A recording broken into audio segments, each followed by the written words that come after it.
Every single year, there's always a bunch of brand new teams who always make the playoffs. So today, I want to talk about the 5 NFL teams that did not make the playoffs last year, who I do think can make the playoffs this year. Now, there's going to be a handful of teams that I do not include in this video, and that's simply because I just personally don't think that they have the best chance as some of these teams on this list. For example, the Chicago Bears are not going to be on this list. A very talented team, a very young team, but I don't think that they should make the playoffs next year. I think 2025 and 2026 is when they're basically playoff locks. These teams, in my opinion, have a very strong chance of making the playoffs. Let's begin. And we are going to begin with the New York Jets. Now, after an injury-riddled year where you had guys like Aaron Rodgers, a lot of offensive linemen, and some defensive players go down, the expectation for this team this year is to not only make the playoffs, but to be a very contending-like team. Anytime your quarterback goes down in the first series of your year and you have to sit with Zach Wilson as your starting quarterback, well, it's obviously going to be a bad year. And after an offseason where they completely drastically changed their offense with new pieces like Mike Williams, Tyron Smith, Morgan Moses, Olu Fashanu, it does appear like this New York Jets team has fixed a lot of their holes that they needed to look to address. So now as they enter into the 2024 season, they not only have a better offense, but they have a brand new quarterback who's actually going to be healthy this year, still a top 10 defense, and now what appears to be actually a really solid offensive line, and of course a coaching staff that wants to go all in this year. Not to mention they're now playing in a division with the Miami Dolphins, the Buffalo Bills, and the Patriots, and all of those teams are a little bit vulnerable at this point. Obviously the Patriots are a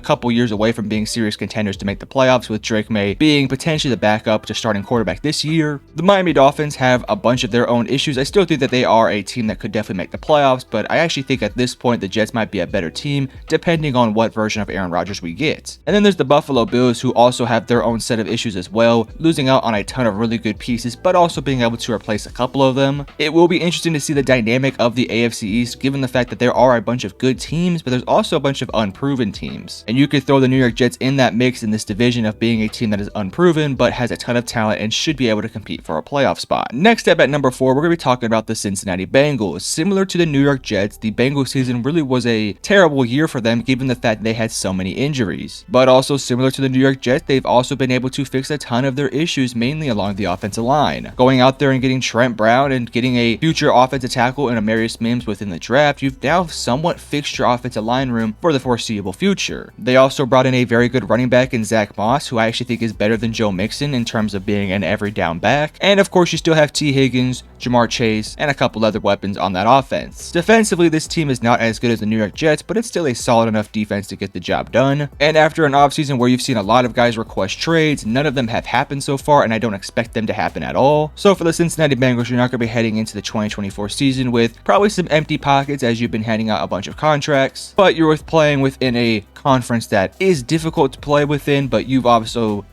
shown the ability to beat these teams and to be able to make a deep playoff run. The one caveat I will say for this Bengals team is that they play in arguably the hardest division in the NFL. When you have to go up against guys like the Cleveland Browns, the Baltimore Ravens, and the Pittsburgh Steelers, it obviously is going to be a tough task for this team to get to the playoffs. But I think as long as Joe Burrow is healthy and the offensive line doesn't absolutely suck next year, this team should easily make the playoffs because of how much talent this team has. Not to mention this is an experienced coaching staff and an experienced roster that just a few years ago was a Super Bowl team. So I fully expect this team to get back to that area and be somewhat of a contending team within the AFC as long as they can stay healthy. Same thing with the New York Jets. But at number 3, we're going to talk about the Seattle Seahawks. This is a team that I'm a lot higher on than a lot of other people, but that's simply because I think talent for talent, this team is a lot better than a lot of other teams. This also does kind of correlate with the fact that I think the NFC in general isn't as strong as the AFC. Yes, there's teams like the Green Bay Packers and the Detroit Lions that should continue to dominate, but I look at the rest of the NFC and I see a lot of big time question marks. It wouldn't shock me at all if the Seattle Seahawks were able to get into that wild card and feel pretty comfortable within the wild card spot. Will there probably be a team that comes out of nowhere, maybe like the Washington Commanders or some team like that? Possibly, but I feel pretty confident given the fact that Seattle is an experienced roster with a ton of talent both offensively and defensively that this team should be able to make at least a playoff spot. When you look at the defense, one of their biggest issues last year was the fact that they could not tackle to save their life, and they had a horrible capable run stuffing units. Well, now you bring in Mike Macdonald to fix that defense, and they're not going to be nearly as bad as they were last year. And that was a defense that honestly had some pretty solid personnel. It was just coached horribly, and that kind of goes for the roster in general. I felt like last year's coaching staff really kind of let the team down. And yes, they did struggle with some injuries with Geno Smith in the back end of the year, but Drew Lock wasn't like this horrible quarterback, and he was able to steady the ship pretty nicely. But I think with a new coaching staff that I'm very high on, a defense that I'm also pretty high on, and an offense that is catered by Geno Smith and has some really solid weapons, I think this team should be solid enough to easily make a playoff spot. Now, are they going to make the deep run like a New York Jets or a Cincinnati Bengals team could? I don't think they'll make as deep of a run, but that's simply because I don't think Seattle can compete with the top tier teams in the NFC, such as the Niners or potentially the Eagles. But given the fact that this video isn't about teams that can make the deep playoff run, rather just a team that is pretty sure to make the playoffs, I think the Seattle Seahawks fit that mold nicely. The only thing I would be concerned about for the Seattle Seahawks team is going to be if this team is to somewhat disappoint with a first-year head coach. Sometimes it does take certain NFL teams a little bit longer to get used to their coach's coaching style and the coach's play calls, and I'm just a little concerned that with a first-year head coach, maybe it could be too much happening in 1 year. But regardless, I do think the Seattle Seahawks are in a very solid position to at least make the playoffs and potentially win a playoff game or two. Next up at number 2, we're going to be talking about the Indianapolis Colts. Now, if you guys have been watching my channel for quite some time, you guys would know that I am very high on Anthony Richardson and the Indianapolis Colts. And to put it simply, this Indianapolis Colts team was one game away and arguably a one play away from making the playoffs with Gardner Minshew, and now they're getting a better quarterback in Anthony Richardson, who is a better fit for the system of Shane Steichen in a division that is very difficult, yes, but still, the Indianapolis Colts have a lot of things going for them, and I think they are basically a lock to make the playoffs next year. I find it very interesting when I watch these NFL rankings and figuring out what teams are ranked high, what teams are ranked low. It does seem to be a consistent factor that the Indianapolis Colts are ranked a lot lower than the Houston Texans, but I think the Indianapolis Colts are right there with the Houston Texans. Talent for talent wise, this Colts team is right up there with them. They brought in a nice haul of rookies with guys like Adonai Mitchell and Laiatu Latu, who were very high first round grades for me, and I think that those guys are going to be freaking awesome for that unit. With a healthy Anthony Richardson and Shane Steichen's play calling, I have no doubt that that offense is going to be a freaking dynamic offense, and I think defensively they have enough pieces and enough personnel to get the job done. Do I have some concerns with the Colts secondary? Yes, and I do think that could be a driving factor into them maybe not making a deep playoff run, but I think offensively they should be just as good, if not better, than every single team in the AFC. If Anthony Richardson can stay healthy, which is sort of the big caveat to this point I'm making, then this team should have no problem making the playoffs, or at least then this team should have no problem making the playoffs, and at the bare minimum at least making a wild card spot. I've also came out in my hot takes video and I said that I think the Colts are going to win this division over the Houston Texans. Yes, I know the Houston Texans are, at least right now, arguably the better team, but I think with what the Colts have with their offensive line, with Jonathan Taylor, I think they have a lot of really solid defensive personnel, and of course Anthony Richardson and his legs. I think that team is a tad bit more dynamic than the Houston Texans with what they can do offensively. Now obviously CJ Stroud is a better quarterback and a better pure passer than Anthony Richardson, and I'm not trying to argue that, but I just think talent for talent, I look up and down this Colts roster and up and down the Houston Texans roster, and I find it to be very even, and I would just personally trust Shane Steichen as a more proven offensive mind over what the Houston Texans have. Now that debate can be debated either way, and I won't disagree with you if you do think the Houston Texans are better, but me personally, I think the Indianapolis Colts are a better team, and I think as long as Anthony Richardson is healthy, I do think that team can make a deep playoff run. And by the way, that's not me saying that Houston Texans won't make the playoffs and won't make a deep run. I think the Houston Texans have a very solid chance of winning a Super Bowl. It's just that I personally feel like that Houston Texans roster isn't as good as the Indianapolis Colts from head to toe. Maybe in certain personnel groups, but maybe not head to toe. But at number 1, we got to talk about the Atlanta Falcons. If you ignore the horrible draft that they just had with Michael Penix Jr. and Rook Orabo, this Atlanta Falcons team is still super dominant. There's talent on every single position. Basically, every single offensive piece they have is one of the best out there. Their offensive line, in my opinion, is a top 10 unit. Bijan Robinson is a top 10 running back. Drake London is a very solid wide receiver. They also bring in some other guys in that receiving room to help him out. Kyle Pitts, when he's actually being used, is a very good weapon in the tight end room, and I think if he's used properly this year, could easily be a top 5 tight end this year. And defensively, they played pretty solidly for most of the season. It did kind of flounder out at certain points last year, but I think a lot of that was mainly due to the fact that the offense was absolutely terrible. But regardless of how the offense was doing, that's really no excuse for this Atlanta Falcons defense. I still feel like it's a solid unit overall though. Their defensive line did get better, going out there and getting guys like Rook and Braylon Trice and Brandon Dorlus, but I don't know, I just don't feel like they did enough in the draft, especially with their first round pick where they could have went out there and took in a Laiatu Latu or a Dallas Turner. But I also can understand the Michael Penix Jr. pick pick if a guy like Kirk Cousins is to for some reason go down. I do think Penix Jr. could be a very solid pick for them. But as it sits for next year and helping this team make the playoffs, it didn't make a lot of sense. Regardless, I did already make a video on that, so if you guys do want to check that out, go ahead and check that out. But sticking to the Atlanta Falcons, they play in a super easy NFC South, which is currently being held and led by the Tampa Bay Buccaneers, but they're clearly a worser team, arguably, than they were last year, losing out on their offensive coordinator to the Carolina Panthers. Then you have the Saints, who I think are going to be a good team next year, but they're not going to be a great team. I just don't believe in Derek Carr to lead a team to a playoff spot. And then you have the Carolina Panthers, who I think are 2 to 3 years away from being a serious playoff contender right now. They're kind of in a rebuild phase, and even though I like what they did this offseason, they're still clearly not a better team than the Atlanta Falcons. It also does help that the Atlanta Falcons have by far the easiest schedule in the NFL next year, and as long as the Atlanta Falcons don't completely flounder out next year and Kirk Cousins doesn't just completely suck, this team should easily be one of the top teams in the NFC next year, and I think this team could be a legitimate championship contender if everything does go right. Am I calling it now and saying the Atlanta Falcons will be able to beat a team like Detroit or San Francisco or the Philadelphia Eagles? I'm not going to say that now, but I think if the talent does rise to the occasion, they have a chance. But you guys tell me, was there a team that I potentially missed? And if I did, let me know in the comment section below. But I love you guys. Peace.